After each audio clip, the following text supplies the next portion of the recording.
प्यारे दोस्तों, स्वागत है आपका एक बार फिर से आपके अपने इस YouTube चैनल पर। दोस्तों, हम पढ़ रहे थे ज्योग्राफी और 11th क्लास ज्योग्राफी में हम पढ़ रहे थे विभिन्न स्थलाकृतियाँ और उनका विकास। ये सब अपन पढ़ रहे थे और इसमें अपन ने नदियों के द्वारा, फिर पढ़ा अपन ने भूमजल के द्वारा और फिर पढ़ा अपन ने हिमनद के द्वारा अपरदित और निक्षेपित स्थल रूपों के बारे में। आज इस वीडियो में हम क्या पढ़ेंगे? आज इस वीडियो में पढ़ेंगे अपन जो तरंग और समुद्री धाराएं हैं उनके द्वारा निर्मित स्थल रूपों के बारे में। दोस्तों, अपन ने देखा कि जो हिमनद होते हैं वो पर्वतीय क्षेत्रों में यानी कि ठंडे प्रदेशों में अपरदनात्मक और निक्षेपणात्मक आकृतियां बनाते हैं। वैसे ही नदियां जो होती है वो पर्वतों में और मैदानी क्षेत्रों में विभिन्न प्रकार की आकृतियां बनाती है। लेकिन जो समुद्री धाराएं हैं कि दोस्तों समुद्र के किनारे पर विभिन्न प्रकार की आकृतियों का निर्माण करती है। अब अपन कुछ इसके बारे में कुछ फैक्ट्स, कुछ बातें देख लेते हैं। समुद्री धाराएं, लहरें तटीय क्षेत्रों में दबाव डालती है और विभिन्न प्रकार की स्थल आकृतियों का निर्माण करती है। यानी कि जो समुद्री धाराएं हैं वो तटीय किनारों पर यानी कि समुद्र के किनारों पर प्रेशर डालती है, दबाव डालती है और दबाव डालकर क्या करती है? विभिन्न प्रकार की आकृतियों का निर्माण कर देती है। अगर प्रेशर डलता है ना किसी चीज पर तो अलग अलग प्रकार की आकृतियां बन जाती है ना। तो आगे वाला देखो, तटों पर बनने वाली आकृतियां निम्न कारकों पर निर्भर करती हैं। अच्छा, ये ऊपर ने छोड़ दिया। अच्छा, हो गया कि तटों पर बनने वाली आकृतियां निम्न कारकों पर निर्भर करती है। कौन कौन से कारक हैं? एक तो स्थल और समुद्री तल की बनावट, यानी कि स्थल यानी कि जमीन और समुद्र का जो तल है उस दोनों की बनावट भी आकृतियों को प्रभावित करती है। दूसरा, उन्मुग्न तट या जलमग्न तट, यानी कि जल से बाहर निकला हुआ तट और जल में डूबा हुआ तट, ये भी क्या करते हैं? आकृतियों को प्रभावित करते हैं। आगे देखते हैं, तटीय स्थल रूपों को समझने के लिए तटों को दो भागों में बांटा गया है। जो समुद्री तटीय जो स्थल आकृतियां हैं उनको समझने के लिए जो समुद्री तटीय क्षेत्र है इनको दो भागों में डिवाइड किया गया है, बांटा गया है। अब वो दो भाग कौन से हैं? एक तो ऊंचे चट्टानी किनारे और दूसरे निम्न अवसादी तट। यानी कि भारत का अगर अपन देखें तो भारत का पश्चिमी तट क्या है? ऊंची चट्टानी किनारे है। और जबकि भारत का पूर्वी तट क्या है? निम्न अवसादी तट है। आपको ये याद रखना है, यहाँ पर जो है अपरदनात्मक आकृतियां ज्यादा बनती है। कौन सी? अपरदनात्मक। और यहाँ पर कौन सी आकृतियां बनती है? निक्षेपणात्मक। अब ये अपरदनात्मक और निक्षेपणात्मक आकृतियां तो आप जानते ही होंगे। आप में से कोई गणेश ऐसा है क्या जो अभी भी ये नहीं जानता है? क्योंकि अब अपन इस स्थलाकृतियों के आखिरी पड़ाव में आ गए हैं और अब तक अगर आप लोग अपरदनात्मक और निक्षेपणात्मक आकृतियां नहीं समझते हैं तो मैं समझता हूं कि आपसे बड़ा कोई गणेश, गोवर्धन कोई है ही नहीं।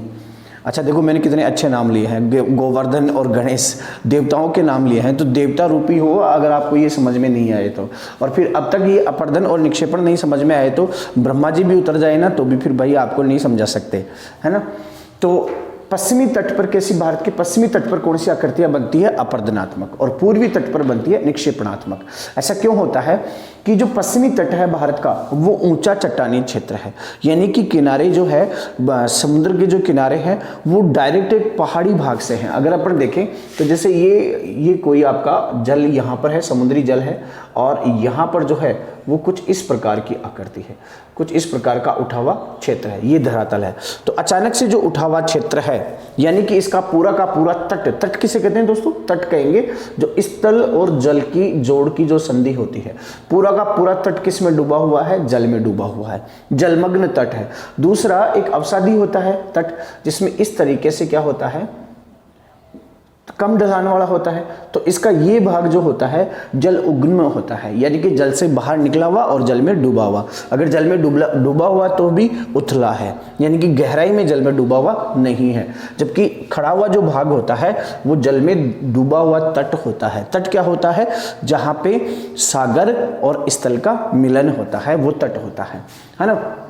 तो भारत का जो अवसादी तट है, जो नीचा कम ढलान वाला तट है वो तो पूर्वी तट है जहाँ पर निक्षेपणात्मक आकृतियां बनती है। और जो ऊंचा उठा हुआ तट है वो है पश्चिमी तट जहाँ पर अपरदनात्मक आकृतियां मुख्य रूप से बनती हैं। अब देखते हैं अपरदित स्थल रूप। तरंग व समुद्री धाराओं से अपरदित स्थल रूप कौन कौन से हैं? एक तो होता है भृंगु, एक होता है वेदिकाएं, एक होता है कंदराएं और एक होता है स्टेक। ये चार प्रकार की आकृतियां बनती है, भृंगु, वेदिकाएं, कंदराएं और स्टेक। और मैंने कहा था ये मुख्य रूप से कौन सी जगह पर बनेगी? अपरदनात्मक आकृतियां ऊंचे उठे हुए क्षेत्रों पर बनेगी, यानी कि जैसे कि भारत का पश्चिमी तटीय क्षेत्र। इसको समझते हैं। जैसे मान लीजिए ये आपका महासागर है, क्या है, महासागर। जल भरा हुआ है तो यहाँ पर ऊंचे उठे हुए जो क्षेत्र होते हैं इस तरीके से, यानी कि तीव्र ढलान वाले जो खड़े हुए क्षेत्र होते हैं, जैसे ये आपका क्या है, धरातल है, ये धरातल है।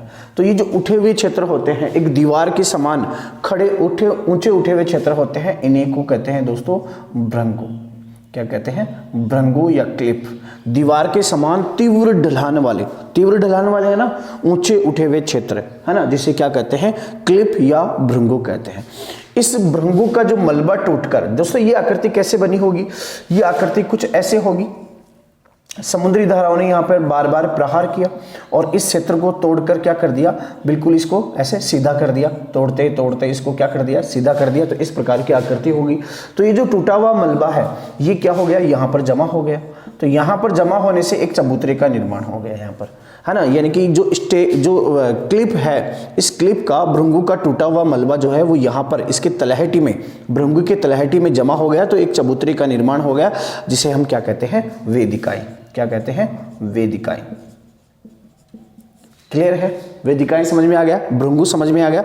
तीसरा आता है कंदराएं। कंदराएं क्या होती है दोस्तों, जब जल लगातार तट पर भृंगु पर प्रहार करता है, किस पर प्रहार करता है, क्लिप पर, भृंगु पर।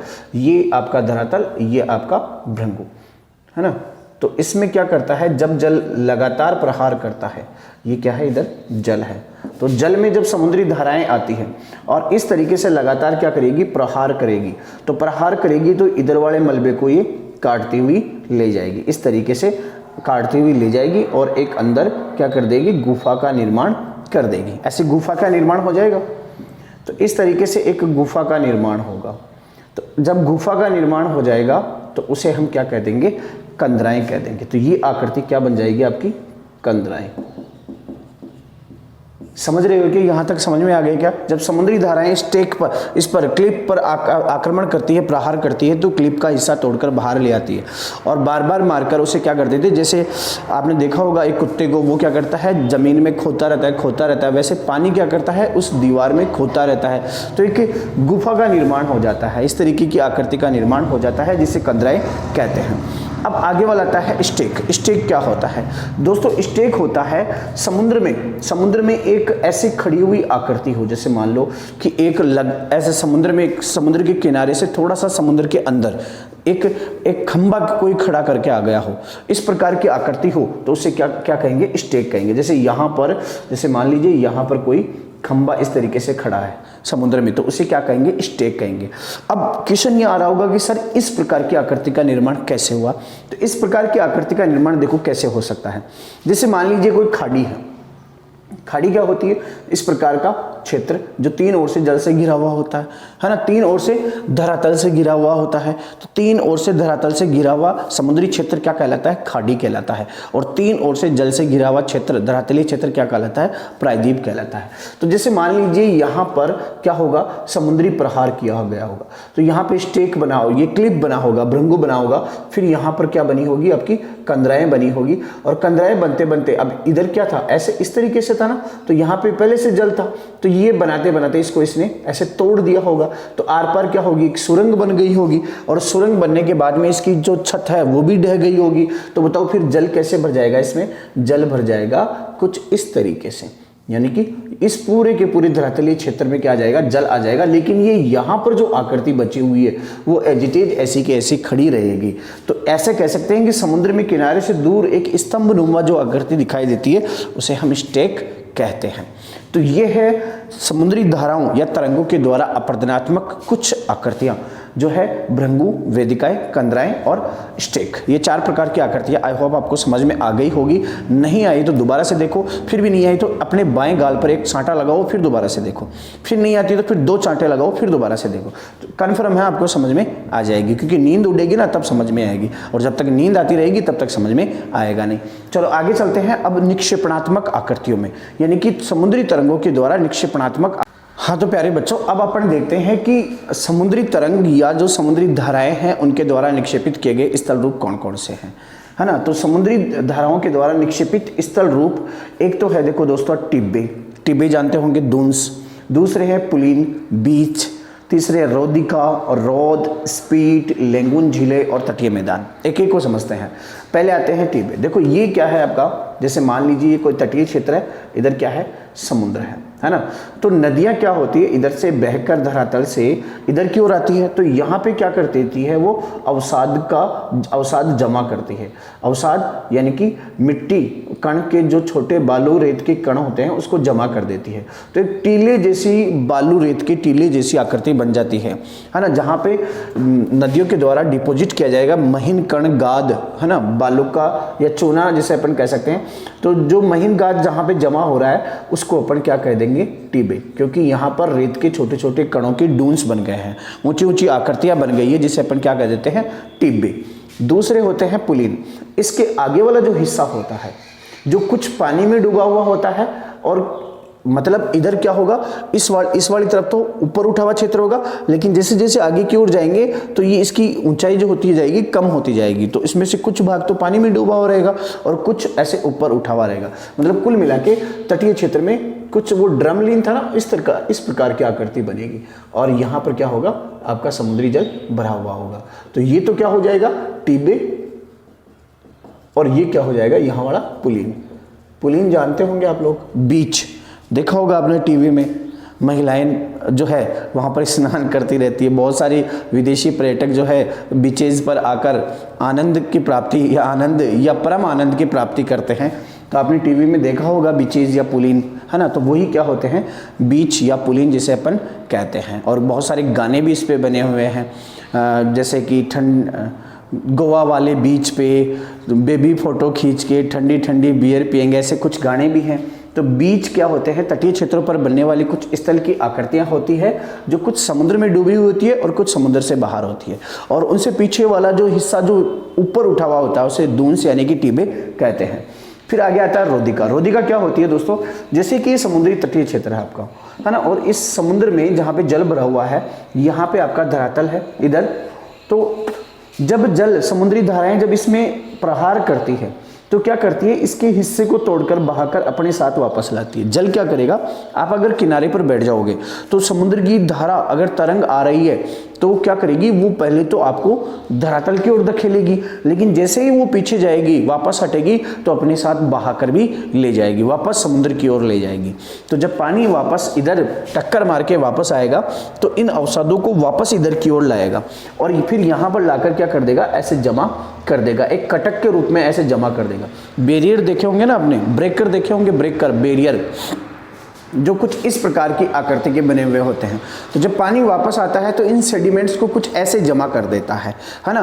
तो इन जो आकृति यहाँ जल के अंदर बन रही है, जो कुछ बैरियर्स बन रहे हैं, उन्हें क्या कहते हैं, रोदिका कहते हैं। और जब ये बैरियर्स इतने ऊंचे हो जाए, ये रोदिका इतनी ऊंची हो जाए कि जल के ऊपर दिखने लग जाए, है ना, जल के ऊपर दिखने लग जाए, तो उसे फिर क्या कह देते हैं, रोद कह देते हैं। समझ में आ रहा है ना। जल के अंदर जो बैरियर होंगे उन्हें रोदिका, और जल के जब बाहर निकल जाएगी तो उसे अपन क्या कहेंगे, रोद कहेंगे। स्पिट क्या होता है, स्पिट मुख्य रूप से खाड़ी प्रदेशों में बनता है। कहाँ पे बनता है, खाड़ी प्रदेशों में। अब खाड़ी प्रदेश कौन से होते हैं, ऐसे क्षेत्र, ऐसा समुद्री क्षेत्र जो तीन ओर से धरातल से जुड़ा हुआ हो।